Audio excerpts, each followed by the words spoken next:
Hello everyone, I'm Dr. Fawzul Atiq. I'm giving some series of lecture for the course Probability and Statistics. So we are in the discussion of uh, continuous random variable, right? And in the last two lectures, we have discussed about the uniform distribution or uniform random variable and exponential random variable. So today's lecture, we are going to discuss about normal random variable, which is the very important, right? So let us start. What is that? We say that x is a random variable or simply that x is a normally distributed with parameter mu and sigma square if the density function of x is given by, so this is the density function. If some random variable follows this density function, you call it as a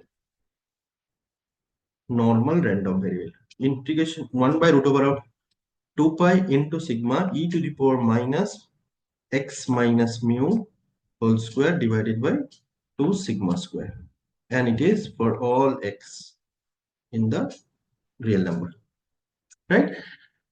Now that means it is a random variable whose density function is this with parameter mu and sigma square. You called it as a normal random, and if you draw the graph of this function fx, then you can see that it's a bell-shaped curve, right? Bell shape means what? It will be like maybe like this kind of, depending on your peak, like the peak can be changed depending on your this parameter mu and sigma. This shape will be changed, but mostly it is like this bell-shaped curve, right? So here we have two pictures. Like if you have your mu equal to 80 and sigma equal to 15, if you put this value in the function fx, you will be getting this curve, right? It is again a bell-shaped curve, a little flat, right? Whereas if you take mu equal to 100 and sigma equal to 5, you can see this will be the curve of it, correct? And this is little bit peak, but both of them are like bell-shaped curve. I hope it is easy. Okay, now that how do you ensure that that function is a probability density function? That means it should be a non-negative and its probabilities, total probability sum should be 1. Correct. Now, non e to the power minus something. Will it be ever negative quantity? Not at all, right? Then 1 by root over 2 pi into sigma, this is also not negative. So therefore, this whole quantity is always a non-negative quantity. Therefore, the first property of density function is satisfied. What is the next one? Next one is you have to see the total probability sum should be 1. Therefore, integration minus infinity to infinity fx dx should be equal to 1. Now what is fx? Integration minus infinity to infinity 1 by root over of 2 pi into sigma e to the power minus x minus mu whole square by 2 sigma square equal to what value? Let us see. So we'll verify that whether you are getting 1 or not. Now, what is there? Like this integration is not so easy. First, in the first step, at least what we can do, we'll take a new variable. So substitute the value, maybe y equal to new variable x minus mu divided by sigma. If you have that, then what is your dy value? It is 1 by sigma into dx. And we also have to check the limits of integration, right? So if your x is something, what is your y value? Now, if your x is runs from minus infinity to plus infinity, so whenever it is minus infinity and whenever it is plus infinity, we will see the value of y. So if x is minus infinity, this will be minus, so y value is again a minus infinity only. And whenever x is plus infinity, y value is again a plus infinity. So then if we replace the integration, first of all, root over of 2 pi was there and minus infinity to infinity. What I'm taking the dx and the sigma we have, right? So this sigma we can take it by dx by sigma, right? And then this I'm just rewriting it. That's all. So this dx by sigma we have written there, and 1 by root over 2 pi I have taken it out. So e to the power minus y square by 2, you should have this value, into dx by sigma is dy. So you have got this value. Now after that, how to do? What to do? So you cannot also apply that bypass formula here, right? So there is some special ways there, some conventional way you have that you can solve the problem. So in general, we have it is the Gaussian integral. It has a particular value. That value of this integral is actually root over of minus infinity to infinity e power minus y square by 2. This is, we call it as Gaussian integral, and this value is root over of 2 pi. Right? Now, if our initial integral was I, then I must be equal to 1 by root over of 2 pi into root over of 2 pi. So this value is 1. And therefore, this function fx is actually a density function, probability density function. So it is verified, right? So the normal probability density function is a valid probability density function because it is satisfying both the properties of density function. Okay, so our next result is this one. Now prove that x is a normally distributed with parameter mu and sigma square, then y equal to ax plus b is again a normally distributed with parameter a mu plus b and a square sigma square.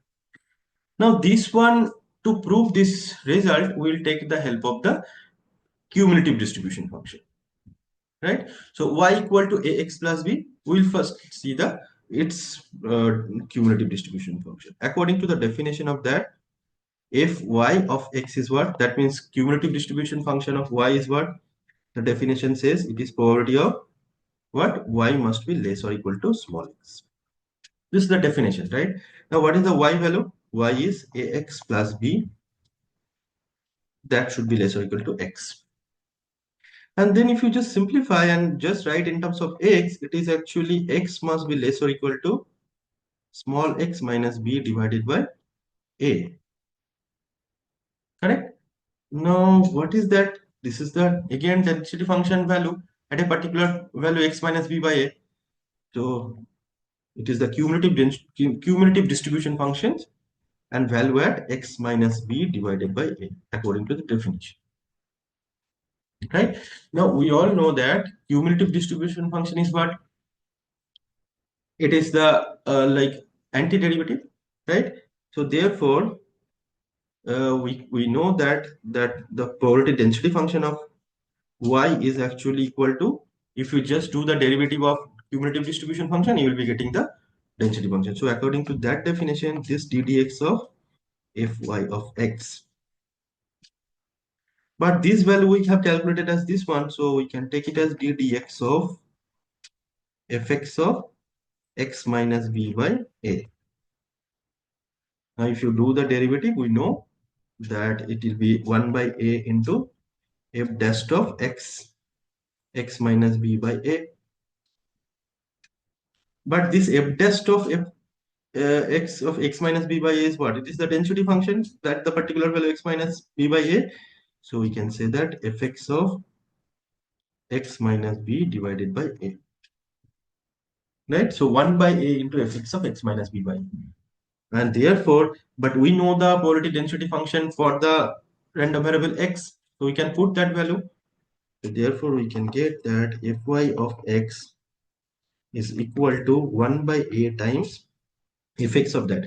So what was that? 1 by root over of 2 pi into sigma we have, right? So into sigma, we'll write it here, and e to the power minus x minus mu whole square divided by 2 sigma square, right? But what is x here? X minus b by a.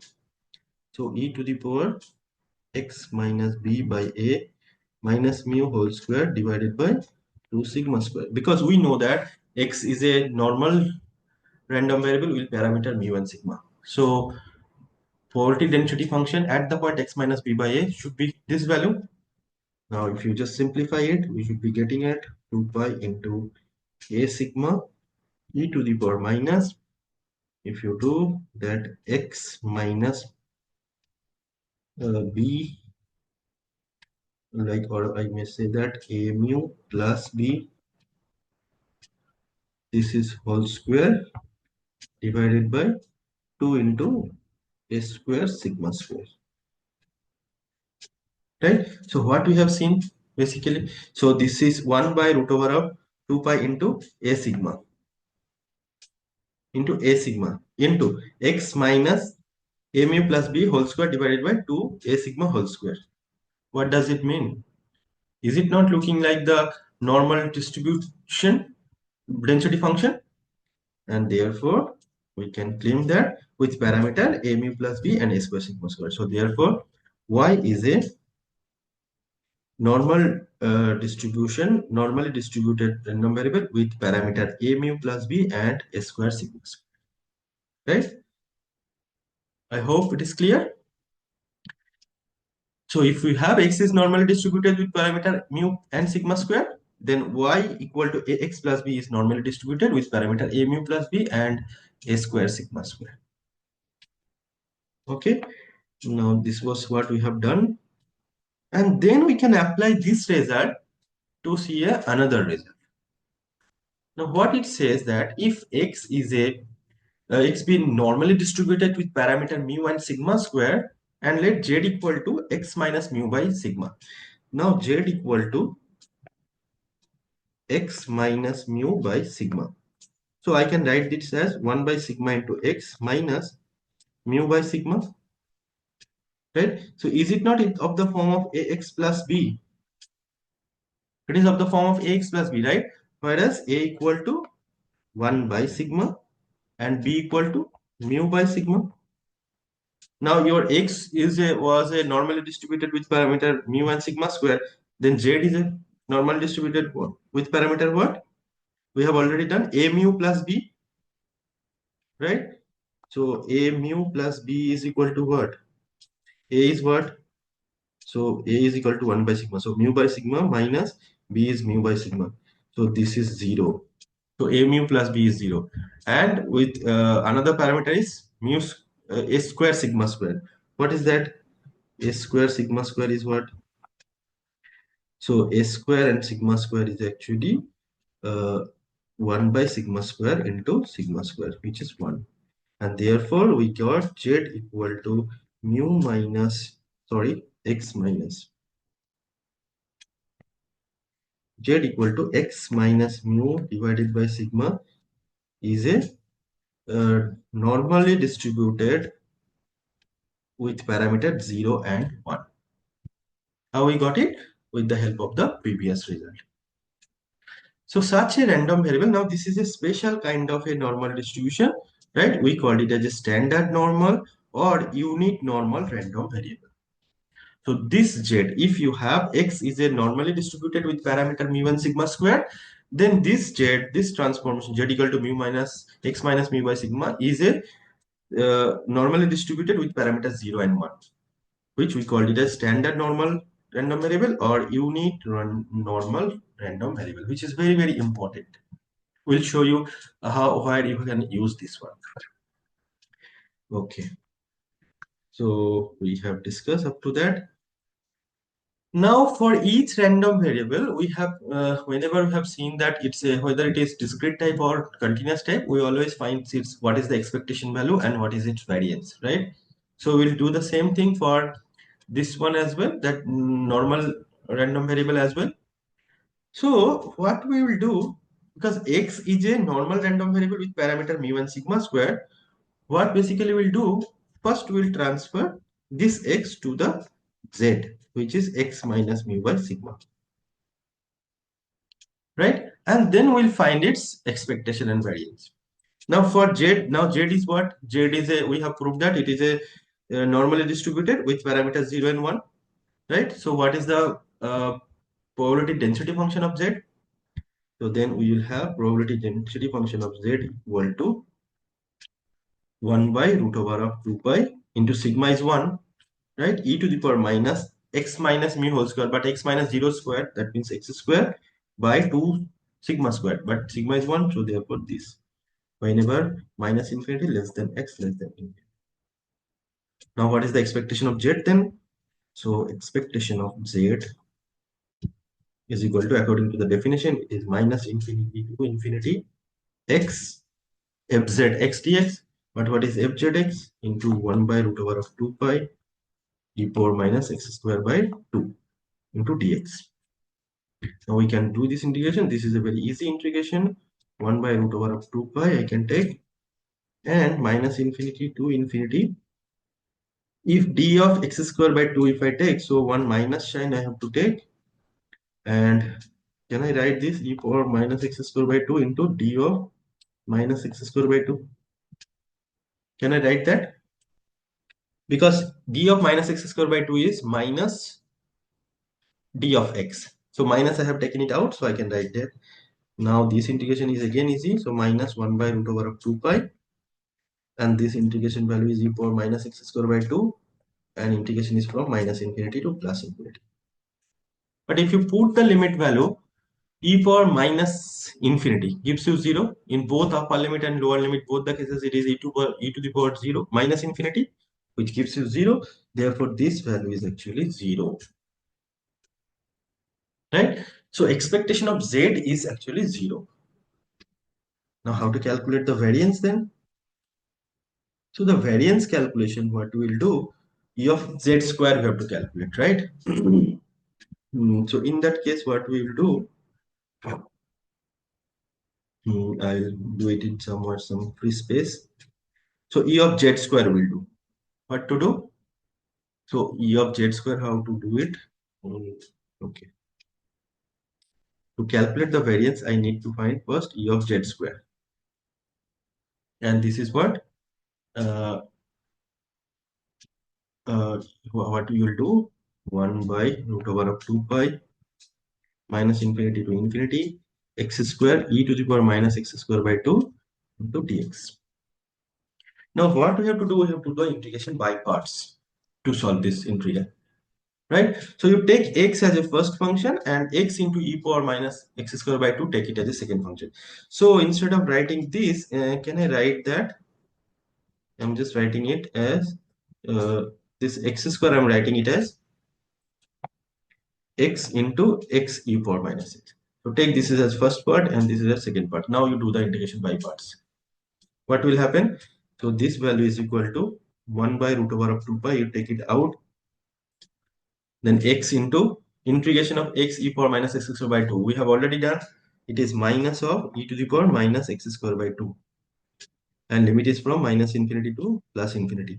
Then minus sign was there already. And one minus will be there. So minus of another part is integral. Now ddx of x. So first function integration derivative value 1 into minus of e to the power minus x square by 2. That minus will be adjusted with this plus 1. So into e power minus x square by 2 into dx. That is minus infinity to plus infinity. Correct? And then what we'll do, if you put this value, this integration limit e to the power minus infinity will gives you 0. So both the cases this value is 0. So 1 by root over 2 pi I will take it out. So this is 0 plus minus infinity to infinity e power minus x square by 2 into dx. But this value is again the Gaussian integral we have already discussed. This value is root over of 2 pi. So finally you got e of z square is 1. Therefore, what is variance of z? The variance of z is e of z square minus ez whole square, right? Minus ez whole square. But ez is 0, we already got. E of z square is 1. So 1 minus 0, therefore it is 1. So what we got?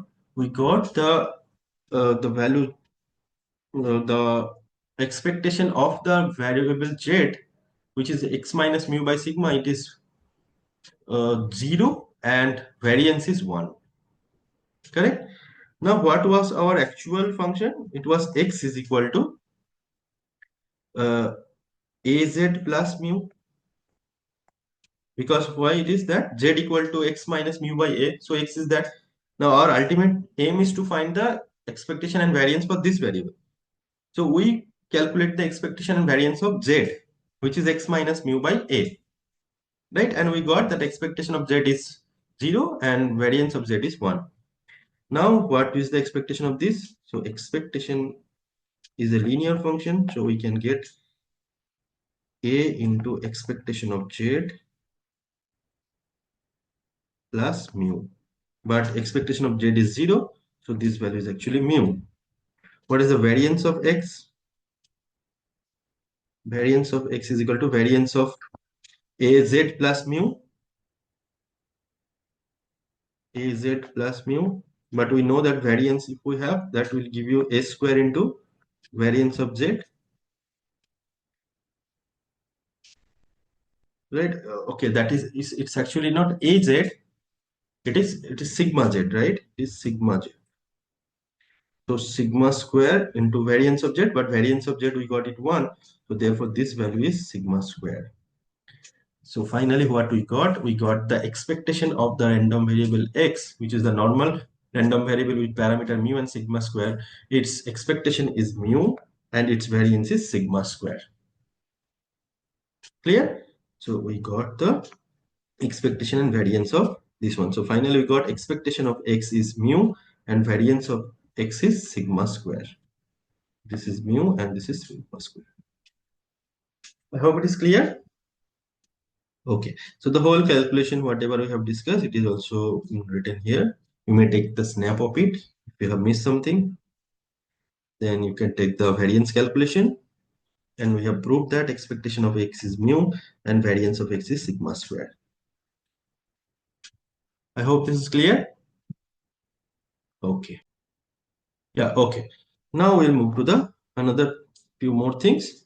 So finally we got that the standard non-normal variable is the probability density function of it is this one, because it's a normal this normal random variable with parameter 0 and 1. So therefore its probability density function is this, we already discussed. Then what should be its cumulative distribution function, right?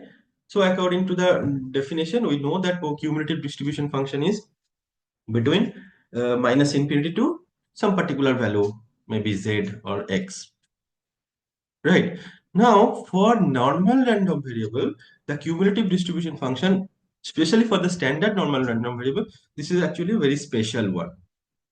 So in general we denote it by that fx, right? The capital Fx.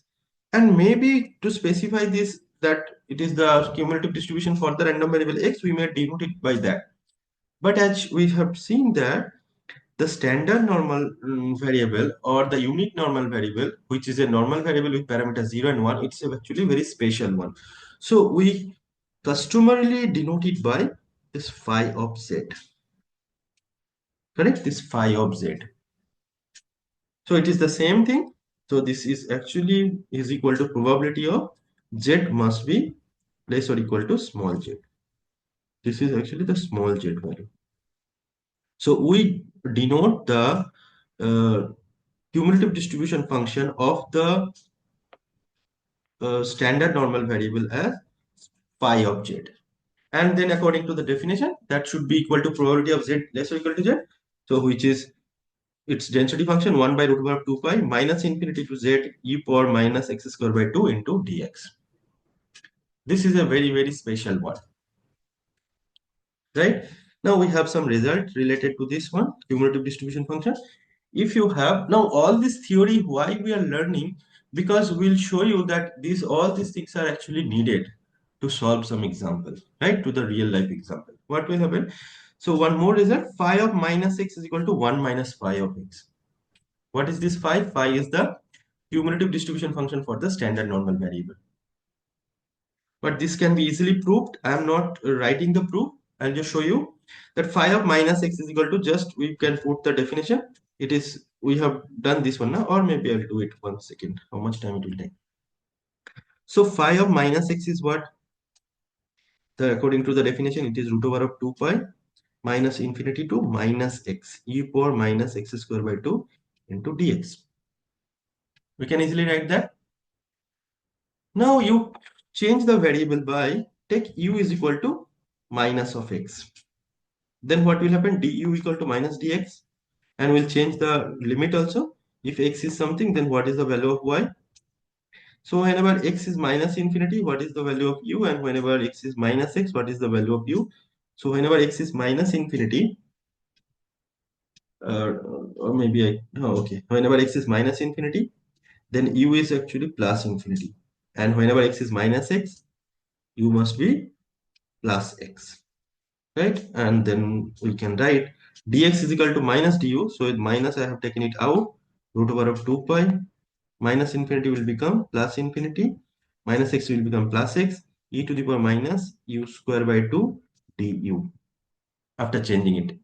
Now one minus sign is there, so I can change the order of integration. So it will become x2 plus infinity e power minus u square by 2 into du. Now this value is what? This value, is it not that the normal, that standard normal density function? So therefore it is the probability of z must be greater than x. But that I can write it as 1 minus p of z is less or equal to x. But z is less or equal to x is what? That is the cumulative distribution function. So I can write this as 1 minus pi of x, right? And therefore we got pi of minus x is equal to 1 minus pi of x. Clear? So again, this is very, very useful result. I'll show you what to do and where you can apply this, right? So now on, up to now, we discussed some theory part which we needed to solve the example. Now we'll come to the something that is very, very useful. How to solve the problem then. Now, how we can calculate the probability that a standard normal variable z lies between two variables. Now we know that like suppose this example. What to do? We know its cumulative distribution function. Suppose so p of 1.75 less than z less than 0.62. How you can calculate its probability? Because we know that cumulative distribution function, if you know, then this probability is fb minus fa. We have learned in our another lecture. So this is the p of cumulative distribution function at the upper limit point. So 0.62 minus p of minus 1.75. Now, what is phi of this one? Phi of 0 point or phi of 0.62 is what? So it is the cumulative distribution function. So by root over of 2 pi minus infinity to 0.62 e power minus maybe x square by 2 into dx. But can you realize that? That can you solve this integral in our usual method? Just think of it. Is it easy to solve it? Like what we have done it for the previous some examples? No, this is not at all easy, right? So it is not easy to calculate. So what uh, is there, how to solve this? So people have done, researchers have done the some table. We refer it as standard normal table. So by using some numerical method, numerical integration method, some standard normal table people have already mentioned, which is a very standard one. So you can search it anywhere in many books, all statistics books, you have this normal table, and that is like it is a well valid table, right? Standard table. So with the help of that table, you can easily calculate the value. Correct? So I'll show you the table. So this is the table. So x is equal to this some row and column index you have. I'll show you how you can do that. So this is the standard normal table. Now what to do? And it is not the full table. This is the half table. The rest of the table is this one.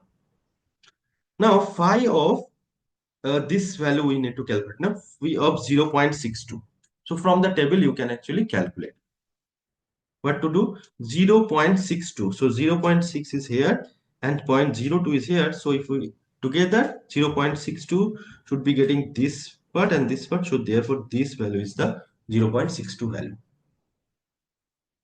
Right? So therefore this value is 0.7324.